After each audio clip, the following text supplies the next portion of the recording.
I stood in front of my old family house, new keys dangling from my fingers. The weight of them felt different now. 3 years ago I was thrown out like garbage, all my belongings tossed onto the wet lawn. Today I owned the place. The irony tasted both bitter and sweet as I prepared to execute a plan that would teach my parents exactly how it felt to have your security ripped away. Leave a comment below letting me know where you are watching from, and hit that like and subscribe button if you want to find out how I took back control from the very people who betrayed me. My name is Stephen, and I grew up in a middle-class suburban neighborhood outside of Boston. My father, Frank, now 58, always carried himself with rigid authority. He worked as a manager at an insurance company, bringing home a steady paycheck that supported our family, but never missing an opportunity to remind us of his sacrifices. My mother, Amanda, 56, worked as a part-time accountant, but mostly deferred to my father in all family decisions. She was soft-spoken with a perpetual worried expression that deepened whenever Frank raised his voice, which happened frequently. Then there was my older brother, Lucas. 4 years older than me at 32, Lucas was undeniably the golden child. He followed our father into the financial sector right after college, securing a prestigious position that made Frank beam with pride at every family gathering. Their relationship was everything. Mine with my father was not. Growing up, I constantly lived in Lucas's shadow. When I brought home a B+, my father would remind me that Lucas had gotten straight A's. When I made the junior varsity basketball team, he mentioned how Lucas had been varsity captain. Nothing I accomplished was ever enough. During high school, I discovered my passion for computer programming. While Lucas excelled at business and numbers, I found my calling in coding and software development. I would stay up late creating simple games and apps, teaching myself languages that would later become the foundation of my career. My father viewed this as a distraction, a hobby that would never amount to anything worthwhile. I still remember the conversation when I announced my decision to major in computer science instead of finance or business. We were sitting at the dinner table, and my father dropped his fork midway to his mouth. Computers. What kind of future is there in playing with computers all day? He scoffed, looking to Lucas for support. Your brother is already on track to make 6 figures by 30. This technology nonsense is just going to waste your potential. My mother stared at her plate, saying nothing as usual. Lucas offered me a sympathetic glance, but remained silent. Despite their disapproval, I pursued my passion through college. I worked harder than most of my classmates, taking on freelance coding jobs to help pay tuition. By graduation, I had decent grades and practical experience, but the job market was tough. Entry-level positions required experience, and experienced positions required credentials I did not yet have. That was when I made the fateful decision to move back home. The plan seemed logical at the time. I would save on rent while developing my own software application, an idea I believed could revolutionize how small businesses managed customer relationships. Living at home would stretch my savings for at least a year of development. From the moment I moved back, tension filled our house. My father made it clear this was a temporary arrangement, frequently asking about job applications I should be submitting. My workspace was limited to my childhood bedroom, where I spent 14 to 16 hours daily refining my code and business model. Frank would walk past my open door, shaking his head at what he perceived as laziness. Real jobs require you to show up somewhere. Stephen, he would comment. You cannot build a career hunched over a laptop in your bedroom. What my father failed to understand was that the tech world operated differently than his generation. Remote work was becoming the norm, and startups often began in garages, bedrooms, and coffee shops. I tried explaining this multiple times, but he dismissed my explanations as excuses. The real breakthrough came 6 months into development. I had created a working prototype and started reaching out to potential investors. One afternoon, I received an email from Thomas Blackwood, a partner at Venture Solutions, expressing interest in seeing a demo of my application. I still remember staring at my screen in disbelief, reading and rereading the message to make sure it was real. This was the opportunity I had been working toward. With shaking hands, I replied to schedule a meeting for the following week. For the first time since moving home, I felt vindicated. That evening at dinner, I shared my news with cautious excitement. "That is great, sweetie," my mother said, the first genuine smile I had seen from her in months. My father merely grunted. "Let me know when they actually write you a check." These investor types are always looking at the next shiny thing. Does not mean they are serious. His words dampened my spirits, but I refused to let them extinguish my hope. I had 1 week to perfect my presentation and demonstration. If I could impress Thomas Blackwood, everything would change. I would prove once and for all that my path was valid, that my dreams were not just wishful thinking. That night, I worked until sunrise, fueled by a mixture of anxiety and anticipation. The opportunity was real, and I was determined not to waste it.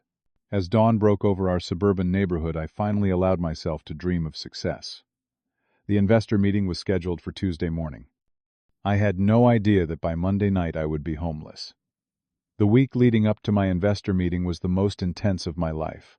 I barely slept, working to polish every aspect of my application.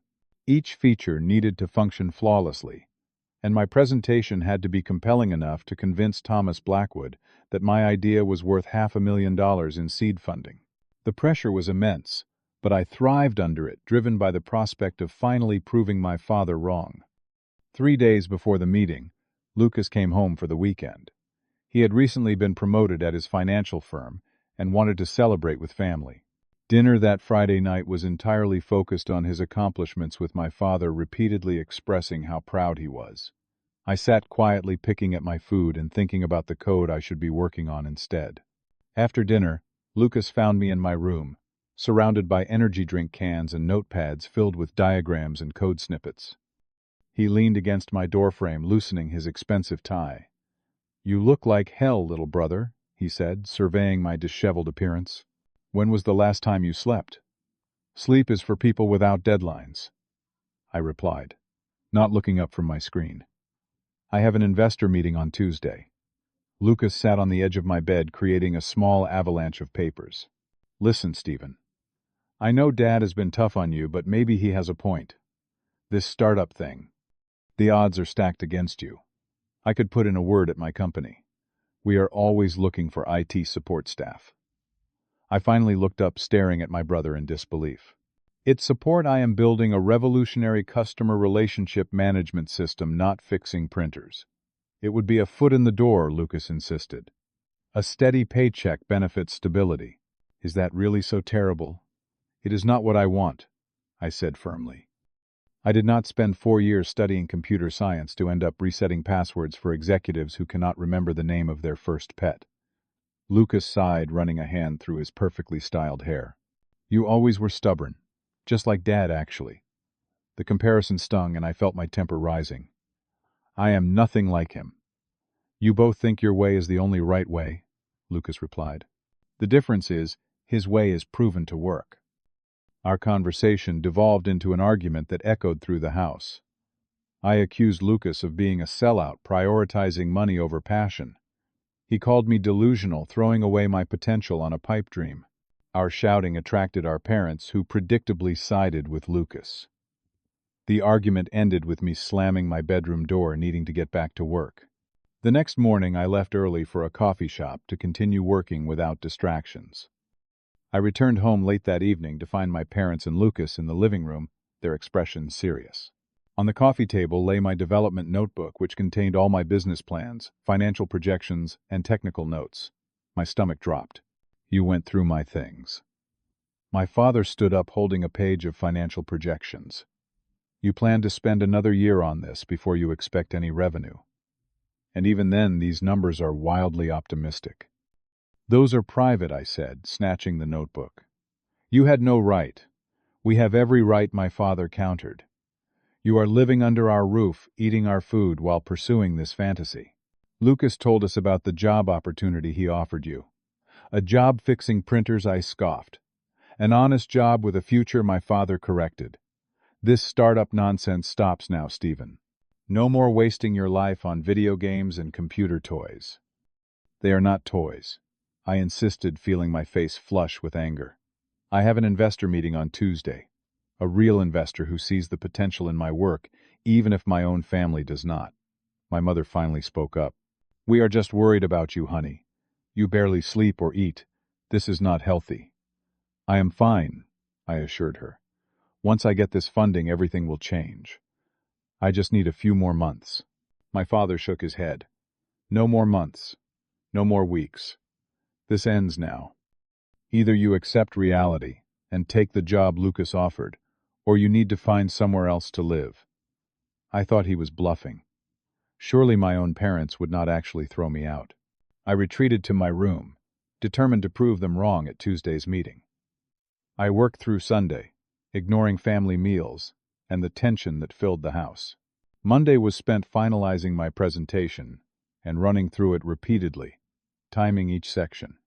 I left in the afternoon for a final preparation session at the library, planning to return for an early night before the meeting. I needed to be sharp and well-rested for the most important day of my professional life. When I pulled into our driveway that evening around 8, I immediately noticed something wrong. Several cardboard boxes sat on the front lawn, dampened by the light rain that had started falling. As I approached, my heart sank. They were filled with my belongings. I ran to the front door and inserted my key, but it would not turn. The lock had been changed. I pounded on the door, rain soaking through my thin jacket. After several minutes, my father opened it, standing firmly in the doorway to block my entrance. "What is going on?" I demanded. "Why are my things outside?" "We warned you, Stephen," he said coldly. "We cannot support this destructive path anymore. It is time for you to grow up and face reality." Behind him, I could see my mother hovering in the hallway, eyes red from crying, but doing nothing to intervene. Lucas was nowhere to be seen. "My meeting is tomorrow morning," I pleaded. "You cannot do this now." "You can sleep in your car for one night," my father replied. "Maybe that will help you appreciate the seriousness of your situation." "At least, let me get the rest of my things," I begged, thinking of my development notes and presentation materials. My father handed me a final box. "Everything is here. Your laptop, clothes, important papers. The rest can stay until you have a proper place to store it." I stood in the rain, holding the box that supposedly contained my entire life, feeling a mixture of shock, betrayal, and rage. My mother finally approached the door. "Frank, maybe we could wait until after his meeting," she suggested weakly. "No," my father said firmly. "He needs to learn there are consequences to his choices." The door closed in my face, the lock clicking with devastating finality. I stood there for several minutes, rain streaming down my face, mingling with tears of anger and disbelief. My own parents had thrown me out like garbage on the eve of the most important day of my career. The betrayal cut deeper than I could have imagined, especially from my mother, who had always been my quiet supporter. I gathered my soaked boxes and loaded them into my car, a 10-year-old Honda that had seen better days. As I sat behind the wheel, shivering and homeless, I made a promise to myself. Someday, they would regret this night. Someday, they would understand exactly how it felt to have your security ripped away by the people who were supposed to love you most. That night was the lowest point of my life. I sat in my car in a Walmart parking lot, trying to salvage what I could from my rain-damaged belongings. Thankfully, my laptop had been protected in its case, and I still had all my digital files.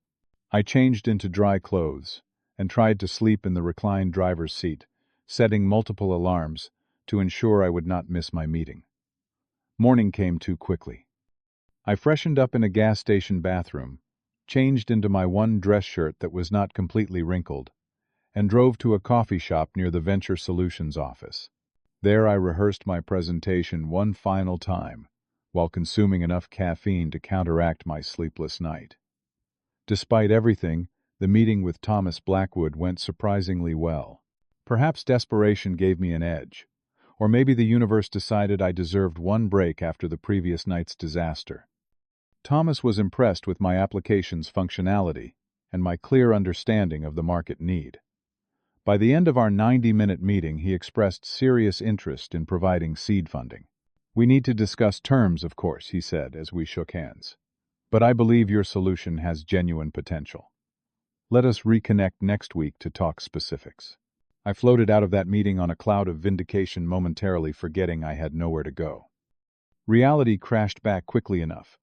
I needed a place to stay while finalizing the investment details. With limited funds in my bank account, a hotel was out of the question for more than a night or two. That afternoon I swallowed my pride and called several friends. Most could only offer temporary couch space, but my college roommate Jack let me crash at his apartment for 2 weeks. Those 14 days were a blur of negotiations with Venture Solutions, searching for affordable housing and trying to process the trauma of being disowned by my family. The investment came through faster than expected. A $500,000 seed round that allowed me to rent a small apartment and focus entirely on developing my software. I hired my first employee, Jordan, a brilliant programmer I met at a local tech meetup. Together we worked 16-hour days, 7 days a week, expanding the basic application into a comprehensive business solution. I never contacted my parents during this time. My hurt and anger were still too raw, and I wanted to succeed without any reconciliation attempts that might derail my focus. Occasionally I would drive past our family home, a masochistic ritual that kept my determination burning. Each time I promised myself that someday they would know what I had accomplished. Jordan and I expanded our team, carefully bringing on only the most passionate and skilled developers. Our burn rate was low by tech startup standards, as we all worked for minimal salaries in exchange for equity. The product evolved rapidly, gaining attention in industry publications and attracting our first paying customers. 18 months after being thrown out of my parents' house, our company valuation had reached $3 million. We moved into proper office space, hired a sales team, and began scaling aggressively. Through it all, I never forgot that rainy night and the feeling of complete abandonment. It fueled me during the hardest moments, when fatigue and doubt threatened to overwhelm my resolve. The real breakthrough came when our application caught the attention of Tech Global, one of the largest enterprise software companies in the world. Their head of acquisitions reached out for a meeting, expressing interest in possibly integrating our solution into their ecosystem. Initial discussions evolved into serious acquisition talks. After 3 months of intense negotiations and due diligence, Tech Global offered $8 million for our company. The team celebrated wildly, but I maintained a strange detachment. Money had never been my primary motivation, and while the validation felt good, it did not heal the wound my family had inflicted. I kept my newfound wealth relatively quiet. Our acquisition made some industry news, but I stayed out of the spotlight, letting our CEO handle the press. I bought a modest house in a nice neighborhood and invested most of my earnings conservatively. To all outward appearances, I was successful, but not extravagantly wealthy. Around this time, I ran into an old neighborhood friend who mentioned my parents in passing. According to neighborhood gossip, they had fallen on hard times. My father had been laid off during company restructuring, and at his age, finding comparable employment proved difficult. They were considering downsizing, putting the family home on the market to free up equity for retirement. The news stirred complicated emotions. Part of me felt vindicated, even pleased at their reversal of fortune. Another part remembered the good times, before everything fell apart. Sunday morning pancakes. My mother made fishing trips with my father when I was very young. These conflicting feelings led to an idea that seemed perfect in its poetic justice. I would buy their house. Not openly, of course. They would never sell to me directly. But through a shell company with lawyers handling all communications, I could become their landlord without their knowledge. The plan took shape quickly in my mind, a way to reclaim power in our relationship while teaching them the lesson they had taught me: security is always conditional. I contacted a real estate attorney and established an LLC called Infinity Property Holdings. Through this company, I would make an offer on my parents' house when it hit the market. The attorney assured me all my personal details would remain confidential throughout the transaction. Within 2 months, the for sale sign appeared on their lawn. My heart raced when I drove by and saw it, knowing my plan was now in motion. Through my attorney, Infinity Property Holdings made a generous offer, 15% above asking price, with a quick closing timeline and an option for the sellers to rent back the property if desired. My parents accepted within days. They had already purchased a small condo, but needed time to move, so the rent-back option was appealing. The closing happened smoothly with all paperwork handled by representatives.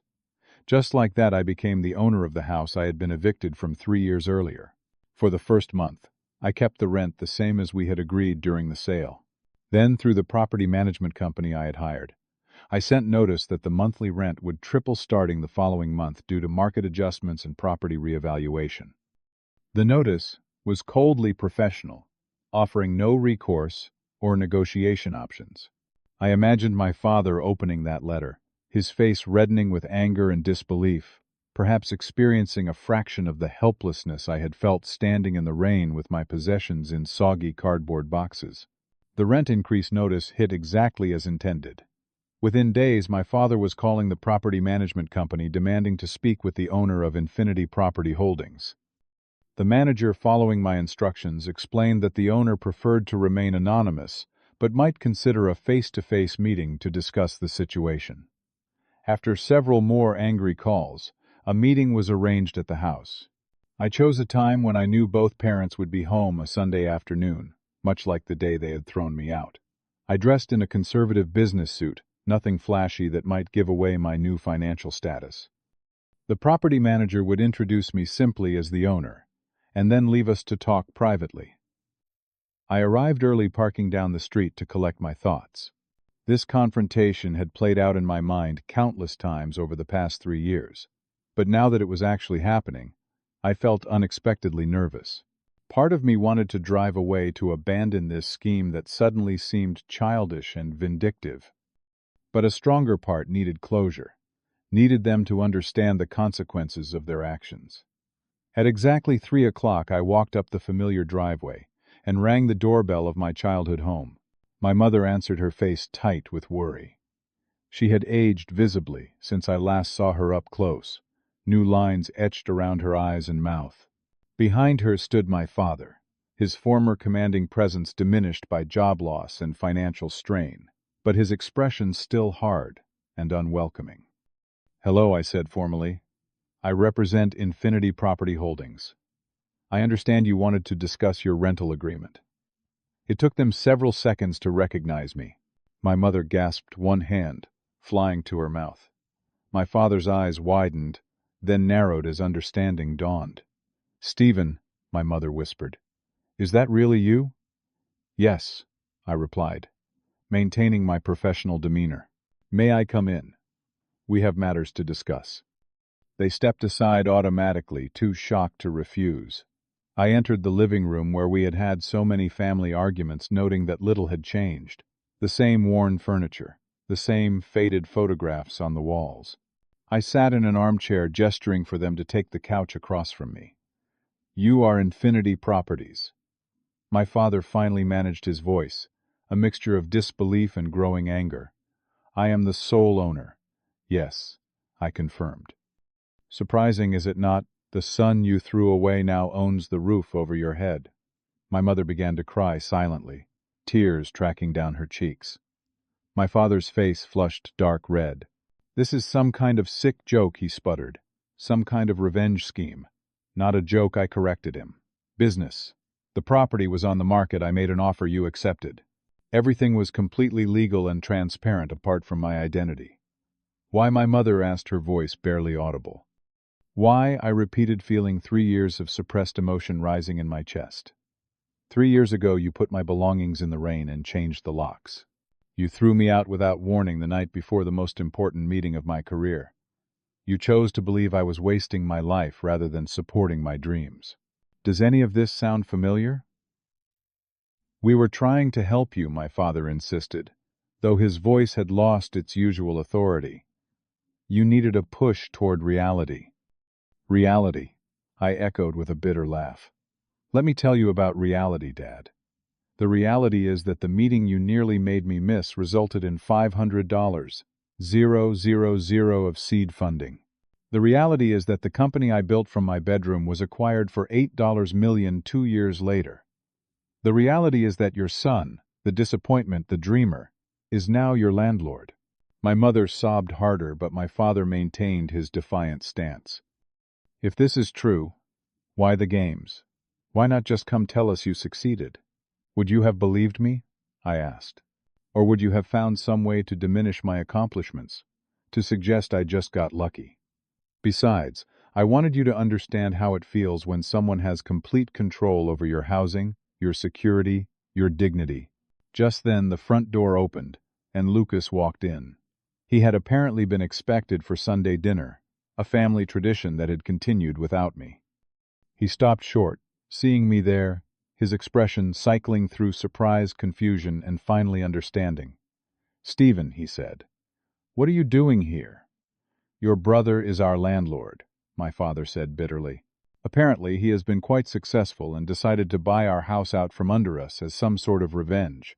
Lucas looked at me with new eyes, assessing my changed appearance and demeanor. "The acquisition news last year. That was your company, wasn't it?" I remember seeing the founder's name was Stephen, but never made the connection. I nodded. Tech Global bought us for $8 million.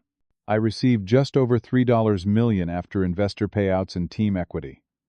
"And now you are going to evict us?" my mother asked tearfully. The question struck me harder than I expected. Throughout my planning, I had focused on the confrontation, the reveal, the moment of triumph when they realized what I had accomplished. But I had never seriously considered actually putting my elderly parents on the street, no matter what they had done to me. "No," I said after a long pause. "I am not going to evict you. That was never my intention." "Then why triple the rent?" my father demanded. "You know we cannot afford that on our fixed income." "I needed to get your attention," I admitted. "I needed you to feel just for a moment what I felt that night. The helplessness, the betrayal, the realization that everything you counted on could be taken away in an instant." The room fell silent as my words sank in. My mother wiped her eyes, looking at me with a mixture of sorrow and something else, something like respect. "I'm sorry," she said suddenly. "I should have stopped him. I should have stood up for you that night. But I was too weak, too afraid of causing more conflict. I failed you as a mother." Her words cracked something inside me, a hard shell I had built around my hurt. "Yes," I agreed quietly. "You did. I needed you, and you chose the path of least resistance, like always." My father looked between us, his anger seemingly deflating. "And me? I suppose you think I failed you too." "You did not fail me," I replied. "You actively hurt me. You never believed in me, never saw value in my dreams or my work. You measured me against Lucas, and found me wanting every single time." Lucas shifted uncomfortably. "For what it is worth, I always thought you were the smarter one. I just played by Dad's rules because it was easier." My father stood abruptly, walking to the window to stare out at the yard where my belongings had once been scattered. His shoulders slumped in a way I had never seen before. "I was wrong," he said finally, the words clearly difficult for him. "About your potential, about your choices. I was wrong, and I acted cruelly. That night has haunted me, Stephen, more than you know. I had imagined this moment many times, but the reality of hearing my father admit fault left me speechless. Part of me had expected him to double down to justify his actions, even in the face of my success. His admission disarmed me completely. "What happens now?" Lucas asked, breaking the heavy silence. I took a deep breath, letting go of the anger I had carried for so long. "Now we start over. The rent goes back to the original amount, which is fair market value. You stay as long as you want with a proper lease and rental protections." "And us?" my mother asked tentatively. "Our family." "That will take longer," I said honestly. "Trust is not rebuilt overnight. But I am willing to try if you are." That evening, for the first time in 3 years, we sat down to a meal together. The conversation was awkward, painful at times, but also cathartic. We began the long process of healing wounds that had cut deeper than any of us had realized. As I prepared to leave, my father walked me to the door, stopping me with a hand on my arm. "I am proud of you, son," he said, his voice rough with emotion. "I should have said that years ago." The words I had longed to hear for so long washed over me, bringing unexpected tears to my eyes. "Thank you," was all I could manage in response. Driving away from my childhood home, I felt lighter than I had in years. The revenge I had so carefully planned had transformed into something else, entirely, something more valuable than satisfaction or vindication. It had become an opportunity for growth for all of us. 1 year later, our family has begun to heal. We have regular Sunday dinners where conversation flows more easily each time. I started a new company, and in an ironic twist, hired both my father and brother in roles that utilize their actual talents rather than forcing them into positions that do not fit. My father's organizational skills make him an excellent operations manager, while Lucas's financial expertise has proven invaluable for our investment strategy. Sometimes you have to lose something to truly understand its value. My parents lost me, and in the process discovered that success comes in many forms. I lost my family, and learned that even justified revenge brings little satisfaction compared to reconciliation and growth. The house that was once a battleground has become neutral territory, where we are building new relationships based on mutual respect, rather than expectation and judgment. If there is one lesson I have learned through this journey, it is that real success is not measured in dollars or acquisitions, but in the ability to forgive and rebuild what was broken. The longest road home is often the one that takes you furthest away first. Have you ever had to forgive someone who deeply hurt you? Was it worth it in the end? Share your experiences in the comments below, and do not forget to like and subscribe if this story resonated with you. Thank you for listening, and remember that sometimes the best revenge is not revenge at all, but finding peace and moving forward stronger than before.